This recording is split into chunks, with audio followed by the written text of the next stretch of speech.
Hello everyone, मैं कमलेश कलाल कक्षा 12 की इतिहास की इस क्लास में आप सभी का स्वागत करता हूं। आज सबसे पहले मैं कक्षा 12 की इतिहास की पुस्तक के बारे में आपको परिचित करवाऊंगा। उसका परिचय दूंगा कि इतिहास की पुस्तक में क्या क्या चीज़ें हैं।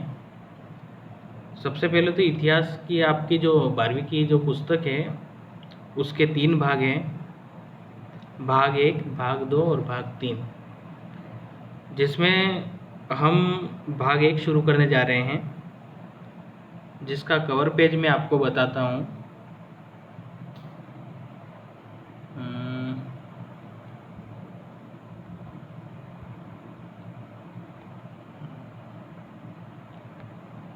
ये इतिहास की पुस्तक का भाग 1 है। भाग 1 का ये कवर पेज है। इसमें एक बात ये ध्यान रखनी है कि ये प्राइवेट बुक है, जो मैंने प्राइवेट स्टोर से ख़रीदी है, इसलिए इसका कवर पेज थोड़ा सा अलग है। अपनी स्कूल में जो बुक मिली है उसका कवर पेज थोड़ा सा अलग है ना, तो इसलिए घबराना नहीं है कि हमको कोई अलग बुक मिल गई ना, आपके पास सर अलग बुक है, ऐसा है ना। तो इस कवर पेज पे एक चित्र दिख रहा होगा। मैंने इस चित्र को दिखाने के लिए ये कवर पेज आपको मतलब दिखा रहा हूँ मैं। इस कवर पेज पे एक ये चित्र दिख रहा होगा, एक ये पशु की आकृति है और ये पशु बैठा हुआ है किसी चीज़ पर, है ना। तो ये चीज़ है तोरण द्वार। ये इसको पतला कर देते हैं। ओके, तो ये सांची का तोरण द्वार है। और सांची आपको पता होगा मध्य प्रदेश है, भारत का एक स्टेट है, उसकी राजधानी है भोपाल। भोपाल के पास में ही एक सांची का स्तूप है। वो स्तूप भी मैं दिखा देता हूँ, उसका फ़ोटो भी है मेरे पास।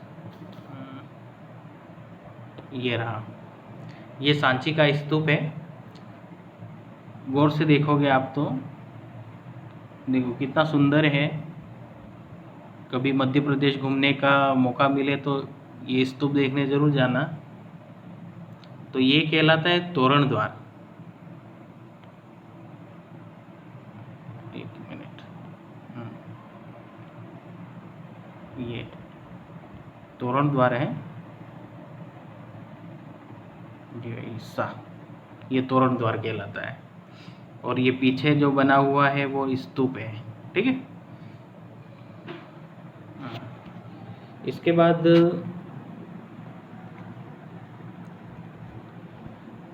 इतिहास का अर्थ। इतिहास अपन जो पढ़ते हैं, दरअसल इतिहास कहते किसको हैं। इतिहास जो शब्द है वो 2 शब्दों से मिलकर बना है, इति और हास। इति का अर्थ होता है ऐसा ही, और हास का अर्थ होता है हुआ था। यानी प्राचीन समय में, अपने पूर्व में, भूतकाल में ऐसा ही हुआ था, ये कहें तो उसका अर्थ है इतिहास। इतिहास का सीधा सा अर्थ है प्राचीन समय में ऐसा ही हुआ था, ठीक है, सीधा सा अर्थ। एक दूसरी चीज़ें, नॉर्मल चीज़ बता रहा हूँ मैं, जो इतिहास पढ़ते समय विद्यार्थी को ध्यान रखनी चाहिए। वो है, एक शब्द आते हैं ईसवी, ईसा पूर्व, BC, AD, ये शब्द कंफ्यूज करते हैं, तो मैं उनको बता देता हूँ। एक मिनट। ईसा पूर्व जहाँ जहाँ लिखा आएगा उसका मतलब है अभी जो चल रहा है वर्तमान में वो है साल 2021, ठीक है। तो ईसा पूर्व कभी भी तारीख लिखी होगी, जैसे कि जैन धर्म के संस्थापक हैं महावीर स्वामी, और उनका जन्म वर्ष पुस्तकों में लिखा आता है 599 ईसा पूर्व, ठीक है। तो 599 ईसा पूर्व का मतलब आपको क्या समझना है, ईसा पूर्व में 2021 जोड़ देना है। तो 599 प्लस 2021 जोड़ोगे तो लगभग 620 होगा, ठीक है। तो आपको ये समझना है 620 साल पहले, मतलब 620 क्या, 2620 है ना। तो महावीर स्वामी का जन्म कब हुआ था, 2620 वर्ष पूर्व, ठीक है। तो ये ईसा पूर्व, और ईस्वी लिखा हुआ है तो सीधा सा अर्थ है ईस्वी, मतलब अभी कौन सा साल चल रहा है, 2021 ईस्वी। तो 2021 के पीछे ईस्वी लगा हुआ रहेगा, ठीक है। तो ईस्वी में तो कुछ प्लस माइनस नहीं करना है। 600 ईस्वी में हुआ ये चीज़ हुई थी, तो आपको मान के चलना है कि ईसा मसीह के जन्म के 600 साल बाद, 600 ईस्वी मतलब अभी 2021 चल रहा है, तो 600 ईस्वी में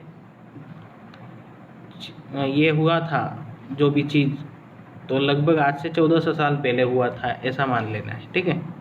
और इस संबंध में और भी कोई डाउट हो आपको, मतलब नहीं पता पड़े, तो इस वीडियो के नीचे जो कमेंट बॉक्स है उसमें आप कमेंट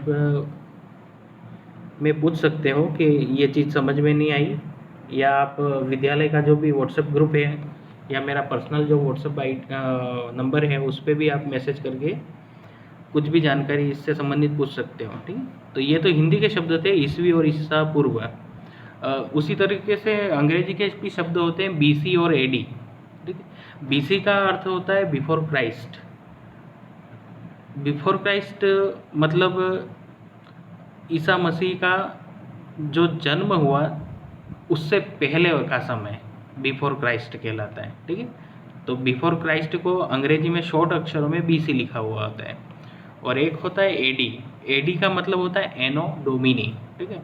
तो एनो डोमिनी मतलब कि ईसा मसीह के जन्म का जो वर्ष होता है उसको एनो डोमिनी कहते हैं। यानी ईसा मसीह मान लेते हैं कभी ईसा मसीह जन्मे थे, ठीक है, तो उस वर्ष को एक मान लिया, ठीक है। तो उस ईसा मसीह के जन्म के बाद जितने भी साल हुए उन सालों को गिना गया, और आज अपन 2021 लिखते हैं, मतलब आज ईसा मसीह के जन्म के 2021 साल पूरे हो गए हैं, ऐसा माना जाता है, ठीक है। तो ये सीधी सादी जानकारी थी जो इतिहास के स्टूडेंट को हमेशा ध्यान रखनी चाहिए। अगर ध्यान नहीं रहेगा तो चीज़ें समझ में नहीं आएंगी, है ना। तो फिर आइए अब पाठ की शुरुआत करते हैं।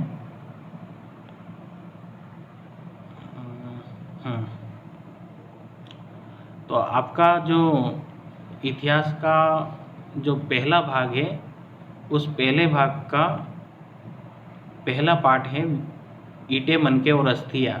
ये थोड़ा सा अटपटा नाम लग सकता है, पर इस पाठ में हड़प्पा सभ्यता की पूरी जानकारी है। मैं इसको इसे कर देता हूँ। हड़प्पा सभ्यता, तो हड़प्पा सभ्यता के बारे में पूरी डिटेल से जानकारी इस पाठ में दी गई है। अब हम हड़प्पा सभ्यता के बारे में थोड़ी सी जानकारी कर लेते हैं। मैं आपको बता देता हूँ कि हड़प्पा सभ्यता क्या थी, कैसे ये इसकी जानकारी हुई। तो दरअसल आगे के आप इस मैप में देखोगे, ये भारत और पाकिस्तान का मैप है, और इस नक्शे में आपको यहाँ दिख रहा होगा रावी नदी दिख रही होगी, ये, ठीक है। तो रावी नदी के ये लेफ्ट हैंड साइड पे हड़प्पा दिख रहा है, ठीक है। तो ये वर्तमान पाकिस्तान में है ये स्थान, और सबसे पहले एक विद्वान थे राखालदास बनर्जी करके, उन्होंने ये स्थान की खोज करी थी 1921 में। और इस स्थान की खोज के साथ ही भारत में एक प्राचीन सभ्यता के बारे में पता चला था। उससे पहले माना जाता था कि भारत की सभ्यता तो अभी भी बसी है, नई सभ्यता है, ज़्यादा पुरानी सभ्यता नहीं है, ऐसा माना जाता था। लेकिन हड़प्पा सभ्यता की जानकारी के बाद में पता चला कि हमारी भारतीय सभ्यता तो जितना अपन सोचते हैं उससे कहीं ज़्यादा पुरानी सभ्यता है अपनी सभ्यता। ठीक है, तो हड़प्पा सभ्यता इसीलिए कहते हैं कि सबसे पहले खोजा गया जो स्थान था उस स्थान का नाम था हड़प्पा, और उस स्थान के नाम पर ही इस सभ्यता को हड़प्पा सभ्यता कहा जाता है। लेकिन धीरे धीरे हड़प्पा के बाद में मोहनजोदड़ो की खोज हुई, कालीबंगा की खोज हुई, बनावली की खोज हुई। यहाँ आप देखोगे इस नक्शे में बहुत सारे स्थल हैं।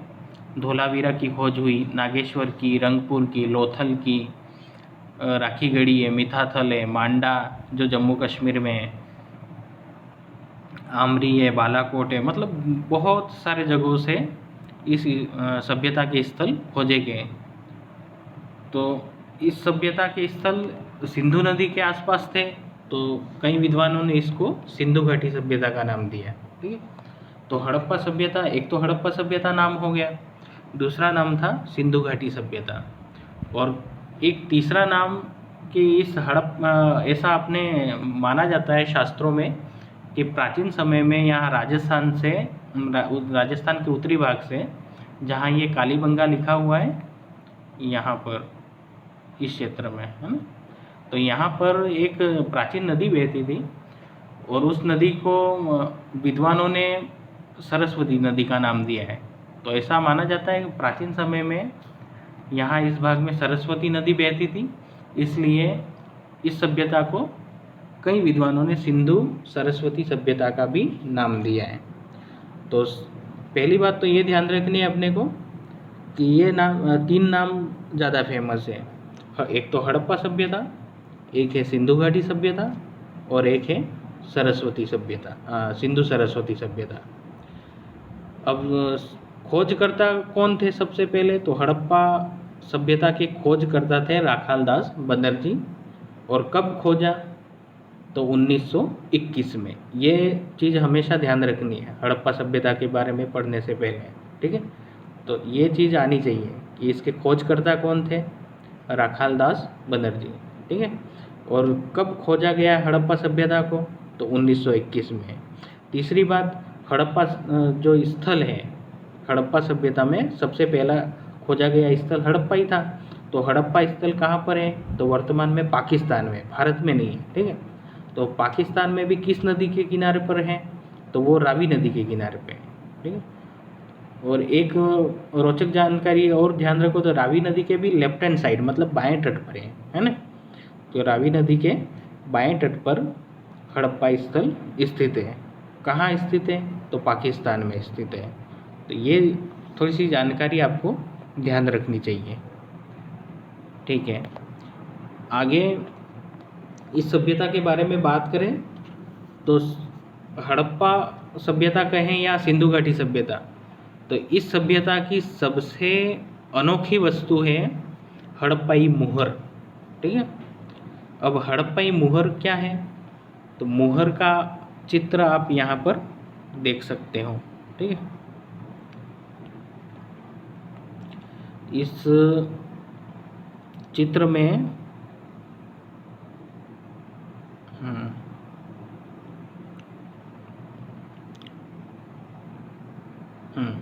तो ये चित्र दिख रहा होगा आपको।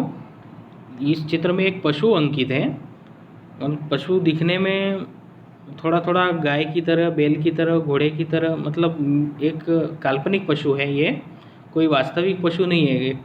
ये सिंधु घाटी सभ्यता के लोगों की कल्पना का चित्रण है ना। वास्तव में ऐसा कोई पशु था नहीं, पर उन्होंने एक कल्पना करी थी, और कल्पना के द्वारा उन्होंने एक पशु का अंकन करा, और इस पशु को बहुत ही पवित्र मानते थे वो। तो आप इधर देखोगे तो इस पशु के ऊपर एक सींग है, पशु का एक सींग है नहीं। तो इस एक सींग की वजह से इसका नाम विद्वानों ने एक श्रृंगी रखा था।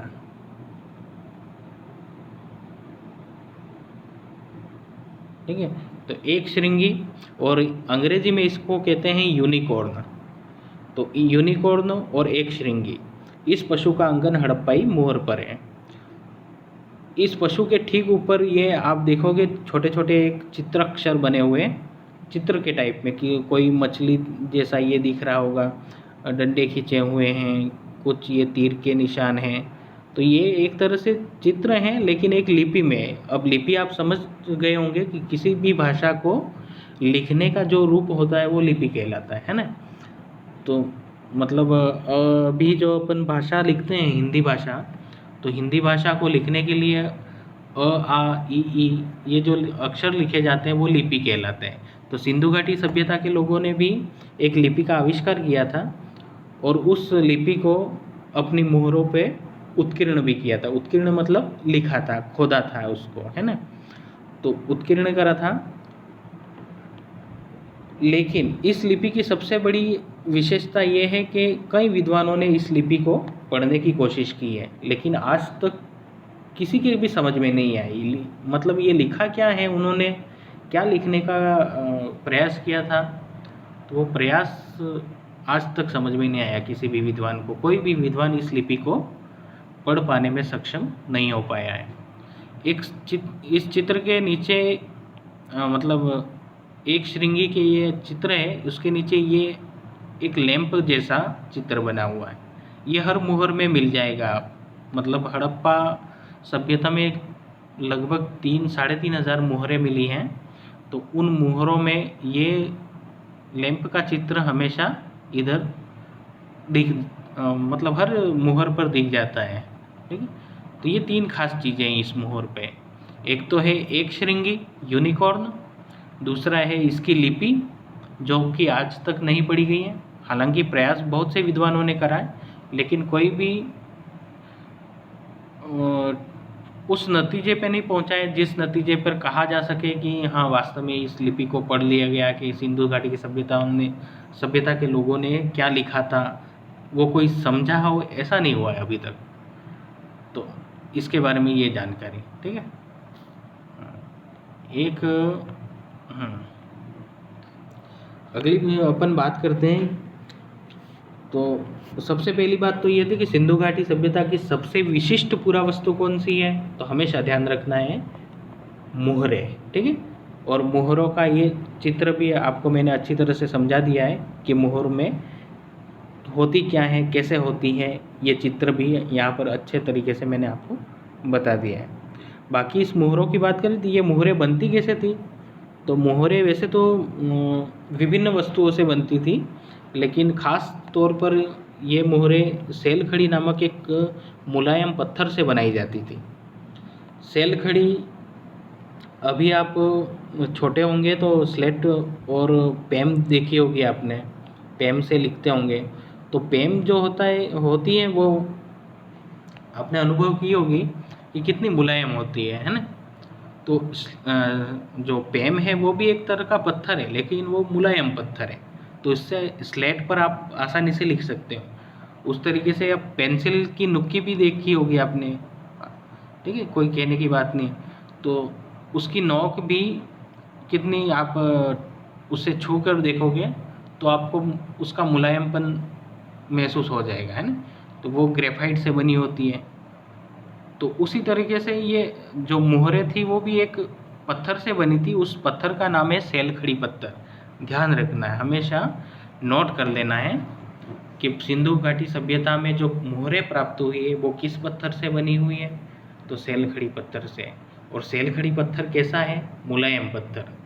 बाकी मिट्टी की मोहरें भी बनी हुई हैं, मिली हैं। तांबे की मोहरें भी बनी हुई मिली हैं। चांदी की मोहरें भी बनी हुई मिली हैं। मतलब ऐसा नहीं है कि केवल सेलखड़ी पत्थर की ही मोहरें मिली हैं, लेकिन सामान्यतया जैसे 3,000 मोहरें मिली हैं तो अधिकांश 2600-2700 मोहरें सेलखड़ी पत्थर से ही बनी मिली है। बाकी छोटी बड़ी मात्रा में मिट्टी की, तांबे की और चांदी की इन तरीक़ों से बनी हुई है। पर विशेष तौर पर पूछें तो, है ना, कि सामान्यतया किस चीज़ से बनी हुई है हड़प्पाई मोहर, तो सेलखड़ी नामक पत्थर से बनी हुई है।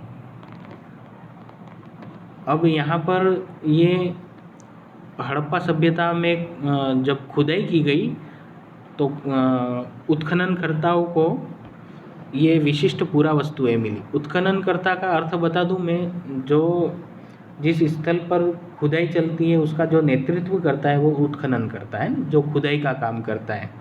और ये खुदाई का काम भी बहुत आराम से होता है ना, बहुत धीरे धीरे होता है, कोई भी चीज़ डैमेज ना हो उसका ध्यान रखा जाता है। यहाँ पर आपको सबसे ये कलात्मक चीज़ दिखेगी मनके, और ये मनके आपको दिख रहे होंगे, ठीक है। ये इन मनकों को धागों में पिरोकर इनकी माला बनाई जाती थी, ठीक है। ये सारे मनकों के ये टाइप हैं, अलग अलग मनके हैं ये। और उसके बाद में ये आपको दिखेंगे बाट। ये हड़प्पा सभ्यता में मिले बाट हैं जिनका प्रयोग वे वस्तुओं को तोलने में करते थे, ठीक है। और उसके अलावा ये चीज़ें हैं, नुकीली चीज़ें उनके औजार हैं, ठीक है। ये उनके हथियार, मतलब औजार, कुछ न कुछ, मतलब ये नुकीली चीज़ है तो इससे काटने छीलने का भी काम कर सकते थे वो, मतलब वस्त्रों की सिलाई का काम भी इससे ले सकते थे, नुकीली चीज़ है तो, ठीक है। एक तरह की सुई का काम भी कर सकती थी ये। और ये भी तिकोना है, ये भी चीर फाड़ में काम आता है, ये भी, तो ये औजार हैं उसके।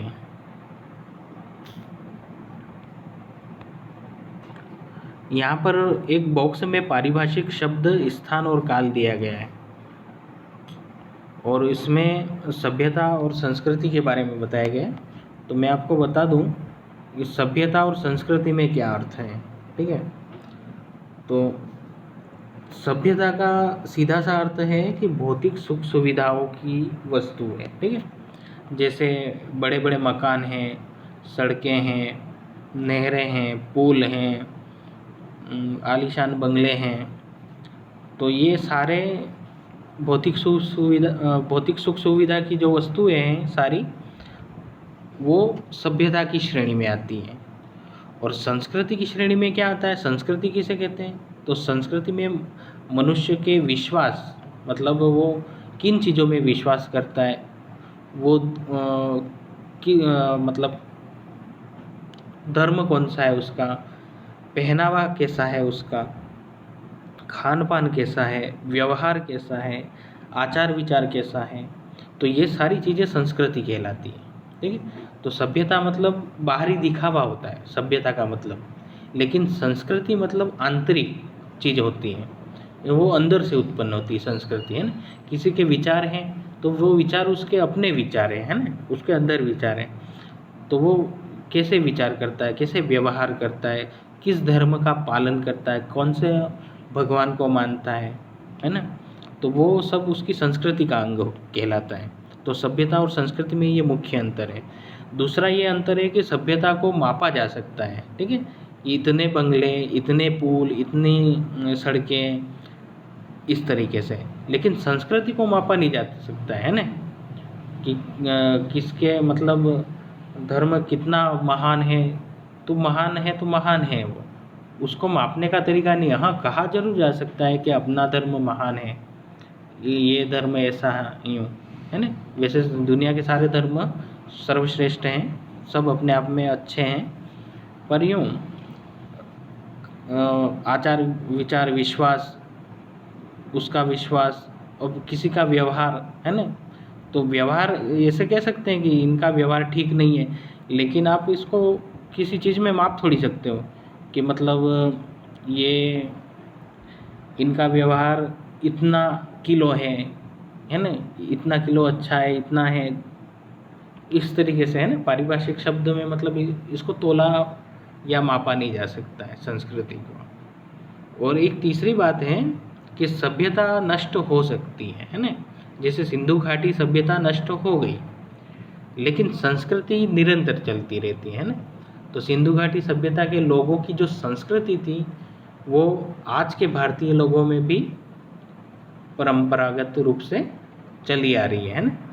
और वो कैसे चली आ रही है, वो पाठ जैसे जैसे अपन पढ़ेंगे उसमें आपको पता चल जाएगा कि सिंधु घाटी सभ्यता में लोगों के विश्वास क्या क्या थे, लोग किन किन तरीक़ों से मतलब रहते थे, किन विश्वासों को मानते थे, किस तरह का भोजन करते थे, मतलब कैसे उन्होंने आवास बनाए थे।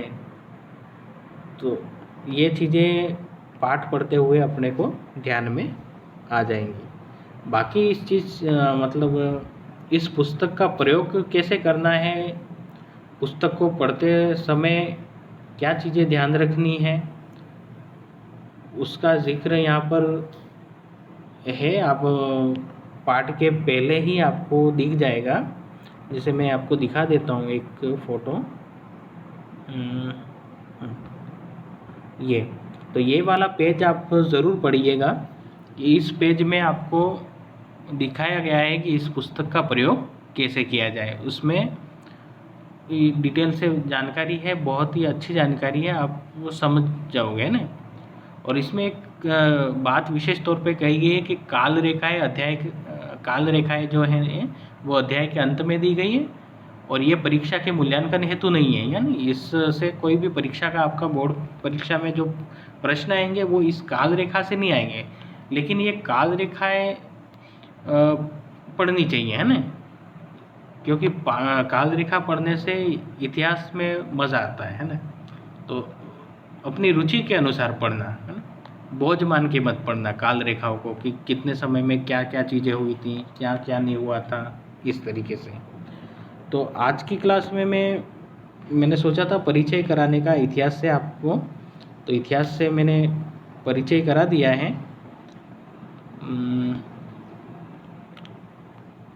बाकी अपना पाठ यहाँ से शुरू होगा कल की क्लास, मतलब जब भी अगली क्लास होगी तो सिंधु घाटी सभ्यता के बारे में जो भी चीज़ें हैं वो आगे अपन पढ़ेंगे। इस मैप को आप ध्यान से देखिएगा, कौन कौन से स्थल हैं वो कहाँ हैं, ठीक है। जैसे ये मिताथल और राखीगढ़ी है वो हरियाणा में है, बनावली भी हरियाणा में, मांडा है वो जम्मू कश्मीर में, कालीबंगा है वो राजस्थान में है, और इधर लोथल, रंगपुर, नागेश्वर और धोलावीरा, ये सारे मैं यहाँ निशान लगा के भी बता देता हूँ आपको। जैसे ये नागेश्वर, रंगपुर, लोथल, है ना, ये धोलावीरा, ये सारे गुजरात में हैं।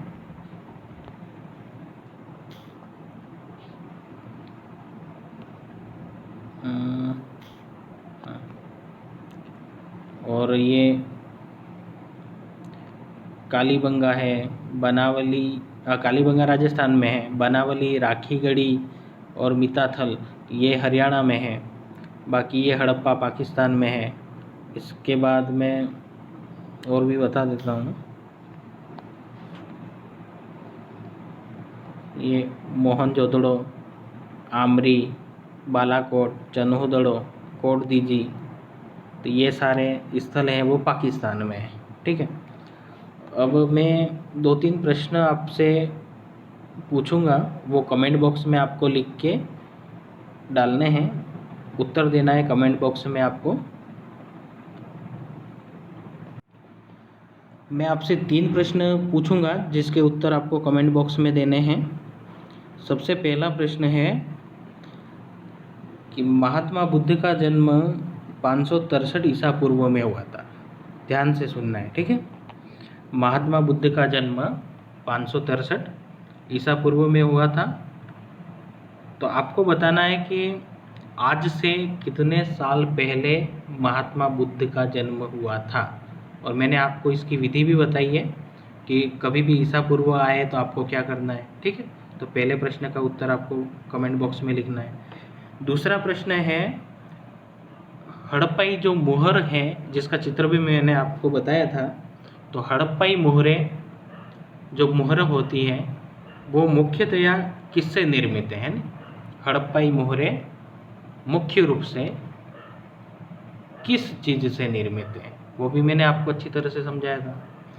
तीसरा प्रश्न है, हड़प्पा सभ्यता की खोज किसने व कब की, है ना। तीसरा प्रश्न, हड़प्पा सभ्यता की खोज किसने करी और कब करी। तो ये 3 प्रश्न हैं जिनके उत्तर आपको कमेंट बॉक्स में देने हैं। और क्लास अगर अच्छी बुरी के जैसी भी लगी हो तो कमेंट करके ज़रूर बताना। कोई भी सुधार करना हो क्लास में तो उस पर भी आपके सुझाव आमंत्रित हैं। ठीक है, तो आज की क्लास अपन यहीं पर रोकते हैं। आगे की क्लास में सिंधु घाटी सभ्यता के आरंभ के बारे में जानकारी करेंगे कि वो कैसे छोटी छोटी संस्कृतियों से मिलकर इतनी बड़ी सभ्यता बनी और कैसे विकसित हुई, कौन कौन से स्थल मुख्य रूप से थे, क्या क्या इनकी विशेषताएं थी। ये सारी चीज़ें आगे वाले अध्याय में अपन विस्तार पूर्वक देखेंगे। आज मेरा उद्देश्य केवल इस पुस्तक से आपका परिचय कराना था और इस पाठ से आपको परिचित करवाना था। ठीक है, तो आगे के अध्याय में हम विस्तार से जानकारी करेंगे। तब तक के लिए धन्यवाद।